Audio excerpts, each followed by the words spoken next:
Hello! ఈరోజు మనం చాలా ఆసక్తికరమైన అలాగే కొంచెం లోతైన ఒక అంశం గురించి మాట్లాడుకోబోతున్నాం. మనుషుల ప్రవర్తన గురించి ఎప్పుడైనా గమనించారా? కొన్నిసార్లు మనం కఠినమైన నిజాలను పక్కనబెట్టి మనకు వినడానికి బాగుండే కట్టుకథలను ఎందుకు నమ్ముతాం? ఈ విశ్లేషణలో మనం ప్రధానంగా ఆధ్యాత్మిక అనారోగ్యం గురించి మరియు హితబోధను సహించకపోవడం అనే ప్రాచీన సమస్య వెనుక ఉన్న సైకాలజీని అర్థం చేసుకోబోతున్నాం. ఇక్కడే ఒక విచిత్రమైన ప్రశ్న తలెత్తుతోంది. ఎప్పుడైనా ఆలోచించారా, మనుషులు తమకు నష్టం చేసే సమాచారాన్ని ఎందుకంత ఇంట్రెస్ట్గా వెతుకుతారు? అదే సమయంలో తమను నయం చేసే ఆరోగ్యకరమైన మందును ఎందుకు వద్దనుకుంటారు? ఇది నిజంగా ఒక విచిత్రమైన మానవనైజం. మూల గ్రంథాల ప్రకారం చూస్తే మనుషులు తమ ఈగోను తృప్తిపరిచే అబద్ధాల వెంట పడుతూ తమ ఆత్మకు ఎంతో అవసరమైన నిజాలను దూరం పెడుతుంటారు. అసలు ఈ స్వీయ వంచన ఎందుకు జరుగుతుంది?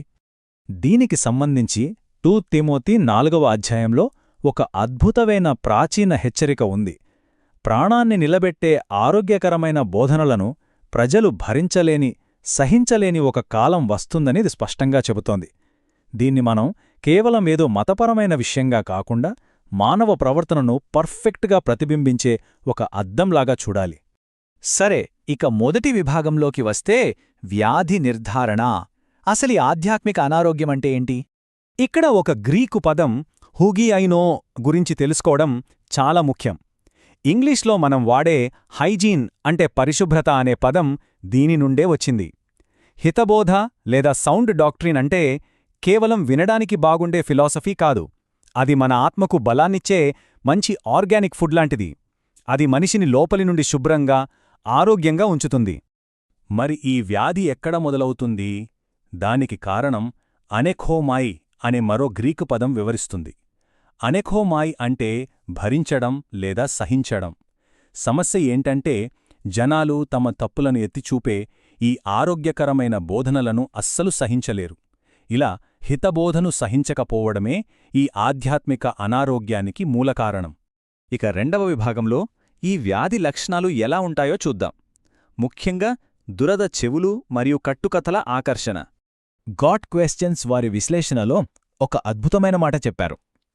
చెవులకు దురద పుట్టడం అంటే మనం మనస్సును సవాలు చేసే సందేశాల కంటే మన చెవులకు ఇంపుగా అనిపించే మసాజులను కోరుకోవడం.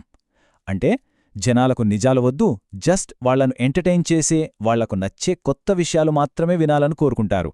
ఇదే దురద చెవులంటే. దీన్ని మనం మన భోజనంతో పోల్చి చూద్దాం. ఒకవైపు హితబోధ ఉంది. ఇది ఆత్మకు బలాన్నిచ్చే ఆరోగ్యకరమైన ఫుడ్, కాని జీర్ణం చేసుకోవడానికి కొంచెం కష్టంగా ఉంటుంది. ఇంకోవైపు కట్టుకథలున్నాయి. ఇవి వినడానికి చాలా బావుంటాయి, కాని అచ్చం జంక్ ఫుడ్ లాంటివి. ఈ జంక్ ఫుడ్ తింటే ఆ క్షణానికి భలే రుచిగా ఉంటుంది, కాని చివరికి అది ఆధ్యాత్మికంగా పూర్తిగా వినాశనానికే దారితీస్తుంది. మూడవ విభాగంలో దీనివల్ల వచ్చే దుష్ప్రభావాలు, ముఖ్యంగా స్వీయ వంచన ఎంత ప్రమాదకరం అన్నది చర్చిద్దాం. మనల్ని ఎవరైనా మోసం చేస్తే మనం వెంటనే ఫైట్ చేస్తాం. కాని ప్రపంచంలో అత్యంత ప్రమాదకరమైన మోసమేంటో తెలుసా? మనల్ని మనం మోసం చేసుకోవడం. అదే స్వీయ వంచన. ఇందులో విచిత్రమేంటంటే ఆ అబద్ధం మనకు నచ్చుతుంది కాబట్టి మనమే స్వయంగా ఆ మోసానికి సహకరిస్తాం. మన తప్పులను కప్పిపుచ్చే మాటలను మాత్రమే వెతుక్కుంటూ వెళ్తాం. ఇలా మనల్ని మనం మోసం చేసుకోవడం వల్ల వచ్చే ప్రమాదాలు మామూలుగా ఉండవు. లోపల ఎక్కడో ఒక భయం, బాధాకరమైన అనిశ్చితి ఉన్నా కూడా బయటకు మాత్రం అంతా చాలా సేఫ్గా ఉందని ఒక భ్రమలో బతుకుతుంటారు. దీనివల్ల వాళ్ళు అసలైన మందును దూరం చేసుకుంటారు. ఫ్యూచర్లో వచ్చే పరిణామాలను మరింత తీవ్రతరం చేసుకుంటారు. ఒక రకంగా చెప్పాలంటే రియాలిటీకి దూరంగా బతుకుతుంటారు. ఇక్కడ చార్లెస్ స్పర్జన్ చెప్పిన ఒక కొటేషన్ గుర్తు చేసుకోవాలి. ఒక సమూహం మొదటిసారిగా చిన్న పొరపాటును సహించడం ప్రారంభించినప్పుడు వాళ్లు పూర్తిగా దారి తప్పారని మనం వెంటనే చెప్పలేం. అంటే ఈ పతనమనేది రాత్రికి రాత్రే జరగదు. చిన్న తప్పునో సర్దుకోవడం, సహించడం మొదలుపెడితే అది నెమ్మదిగా వ్యాపించి ప్రాణాంతకమైన అంటువ్యాధిలా మారుతుంది.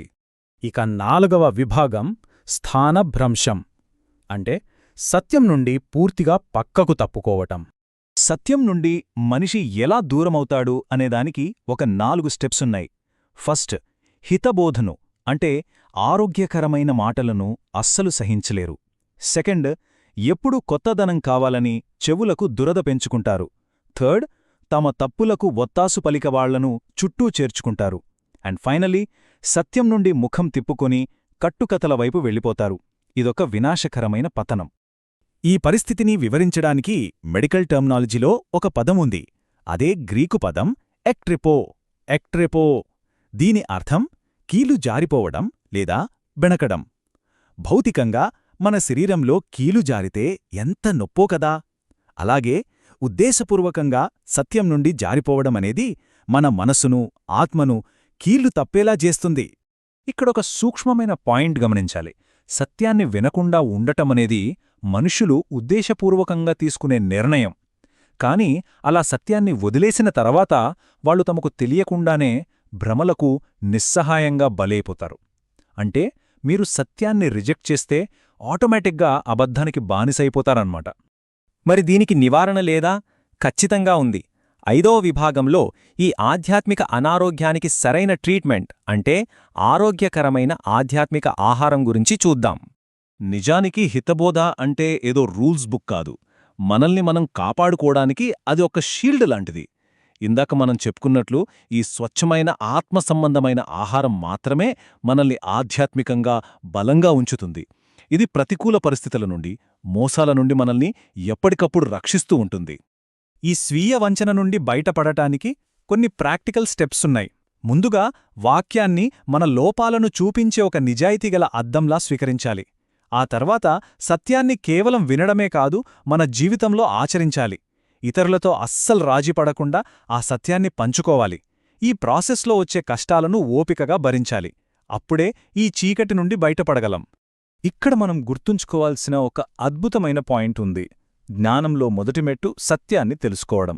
రెండవది ఏది అబద్ధమో స్పష్టంగా గుర్తించడం. సత్యం కొన్నిసార్లు చాలా కఠినంగా, ఇబ్బందిగా అనిపించవచ్చు. కాని నిజమైన ఫ్రీడమ్, హెల్త్ అక్కడే ఉంటాయి.